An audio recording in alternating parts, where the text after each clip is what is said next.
ஆண்டவர் தொடர்ந்து உன்னை வழிநடத்துவார். வறண்ட சூழலில் உனக்கு நிறைவளிப்பார். உன் எலும்புகளை வலிமையாக்குவார். நீயும் நீர் பாய்ந்த தோட்டம் போலும் ஒருபோதும் வற்றாத நீரூற்று போலும் இருப்பாய். எஸ்ஐயா 58 அதிகாரம் 11 இன்றைய இறைவார்த்தையோடு டாக் வித் காட் சொந்தங்கள் அத்தனை பேருக்கும் அன்பு வணக்கம். நான் உங்கள் ஷீபா ஜான். நான் சந்தோஷமாக இருக்கிறேன். அதே மாதிரி நீங்களும் சந்தோஷமாக இருப்பீங்க அப்படின்னு நினைக்கிறேன். வாழ்க்கை பிரச்சனைகளில் வறண்ட சூழலில் சிக்கி தவிக்கின்றீர்களா? நீங்கள் ஆண்டவர் உங்களை தொடர்ந்து வழிநடத்தி நிறைவழிக்கப் போகிறார். நோய்களினால் நொந்து கொண்டிருக்கின்றவர்களா? நீங்கள் ஆண்டவர் உங்களை வலிமையாக்குவார். வளமான வாழ்வை வழங்க இருக்கிறார்.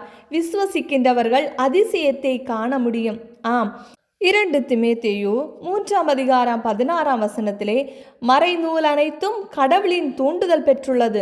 அது கற்பிப்பதற்கும் கண்டிப்பதற்கும் சீராக்குவதற்கும் நேர்மையாக வாழ பயிற்றுவிப்பதற்கும் பயனுள்ளது என்று சொல்லப்பட்டிருக்கிறது. ஆகவே நம்முடைய வறண்ட சூழ்நிலைகளை நாம் கற்பிப்பதற்கும் கண்டிப்பதற்கும் சீராக்குவதற்கும் நேர்மையாக வாழ பயிற்றுவிப்பதற்கும் என்று எடுத்துக்கொள்வோம்.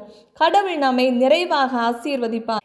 இன்றைய நாளிலே பெயர் கொண்ட திருநாள், பிறந்த நாள், திருமண நாள் கொண்டாடுகின்ற அத்தனை பேரையும் குறிப்பாக இறைவனிடத்திலே சமர்ப்பிப்போம். அவர்களும் அவர்களுடைய குடும்பங்களும் ஆசீர்வதிப்பதற்காக இறைவா உமக்கு நன்றி. திருவிவிலியம் எழுதல் நாள் 30. தொடக்க நூல் 46 அதிகாரம் எழுதி முடிச்சாச்சு.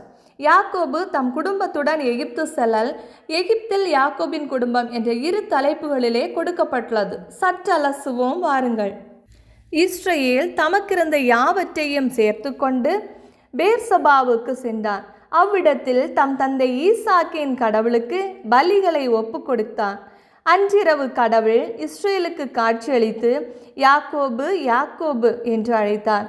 அவர் இதோ அடியேன் என்றார். கடவுள், உம் தந்தையின் கடவுளான இறைவன் நானே. எகிப்திற்கு செல்ல நீ அஞ்ச வேண்டாம். அங்கே உன்னை பெரிய இனமாக வளரச் செய்வேன். நானும் உன்னோடு எகிப்திற்கு வருவேன். உன்னை நான் அங்கிருந்து மீண்டும் அழைத்து வருவேன். யோசேப்பு தன் கையாலே உன் கண்களை மூடுவான் என்றார். யாக்கோபு பேர்சபாவை விட்டு புறப்பட்டார். இஸ்ரவேலின் புதல்வர்கள் தம் தந்தையாகிய யாக்கோபையும் தங்கள் பிள்ளைகளையும் மனைவியரையும் அவருக்கு பார்வோன் அனுப்பியிருந்த வண்டிகளில் ஏற்றி கொண்டனர். கானான் நாட்டில் அவர்கள் சேர்த்திருந்த ஆடு மாடுகளையும் சொத்துகளையும் சேகரித்து கொண்டனர். இவ்வாறு யாக்கோபு தம் வழிமரபினர் அனைவரோடும் எகிப்திற்கு போனார்.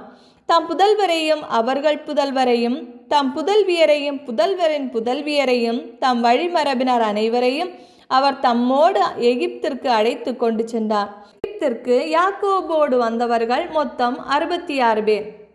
மேலும் யோசேப்பிற்கு பிறந்த புதல்வர்களோ 20. ஆகவே எகிப்தில் குடிபுகுந்த யாக்கோபின் குடும்பத்தார் மொத்தம் 70 பேர். கோசேன் பகுதியில் யோசேப்பு தம்மை வந்து சந்திக்குமாறு யாக்கோபு யூதாவை தமக்கு முன் அனுப்பியிருந்தார். அவர்கள் கோசோன் வந்து சேர யோசேப்பு தம் தேரை பூட்டிக் கொண்டு தம் தந்தை இஸ்ரவேலை சந்திக்க சென்றார். யோசேப்பு தம் தந்தையை கண்டவுடன் அவரை அரவணைத்து அவர் தோளில் சாய்ந்து கொண்டு வெகு நேரம் அழுதார். அப்பொழுது இஸ்ரவேல் யோசேப்பிடம், இப்பொழுது நான் சாக தயார். நீ உயிரோடு தான் இருக்கிறாய். உன் முகத்தை கண்ணார கண்டுவிட்டேன் என்றார். பின்னர் யோசேப்பு தம் சகோதரரையும் தம் தந்தையின் குடும்பத்தாரையும் நோக்கி, நான் பார்வோனிடம் போய், கானான் நாட்டிலிருந்து என் சகோதரரும் என் தந்தையின் குடும்பத்தாரும் என்னிடம் வந்திருக்கிறார்கள். அவர்கள் மந்தை மேய்ப்பவர்கள். மந்தையை வைத்து பேணுவது அவர்கள் தொழில். அவர்கள் தங்கள் ஆடு மாடுகளையும் தங்களுக்கு சொந்தமான யாவற்றையும் தங்களுடன் கொண்டு வந்திருக்கிறார்கள் என்று அவருக்கு தெரிவிப்பேன். பார்வோன் உங்களை வரவழைத்து, உங்கள் தொழில் என்ன என்று கேட்கும் பொழுது நீங்கள் மறுமொழியாக, எங்கள் சிறு வயது முதல் இந்நாள் வரை உம் பணியாளர்களாகிய நாங்கள் எங்கள் மூதாதையரை போல் மேய்ப்பவர்களாய் இருக்கிறோம் என்று சொல்லுங்கள். நீங்கள் கோசேன் பகுதியில் குடியிருக்கும்படி அனுமதிக்கப்படுவீர்கள். ஏனெனில் ஆடு மேய்ப்பவர்கள் அனைவரும் எகிப்தியருக்கு அருவருப்பானவர்கள் என்றார். இவ்வாறு தொடக்க நூல் 46 அதிகாரம் நிறைவு பெறுகிறது.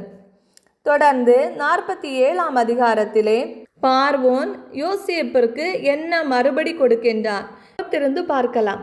இந்த வீடியோ பிடிச்சிருந்தா லைக் பண்ணுங்கள், ஷேர் பண்ணுங்கள், உங்களுடைய கருத்துக்களை கமெண்டில் சொல்லுங்கள், உங்கள் ஃப்ரெண்ட்ஸ் அண்ட் ஃபேமிலிக்கு ஷேர் பண்ணுங்கள். இறையோடு உறவாட எங்களோடு இருங்க. மீண்டும் சந்திப்போம். அன்புடன் உங்கள் ஷீபா ஜான்.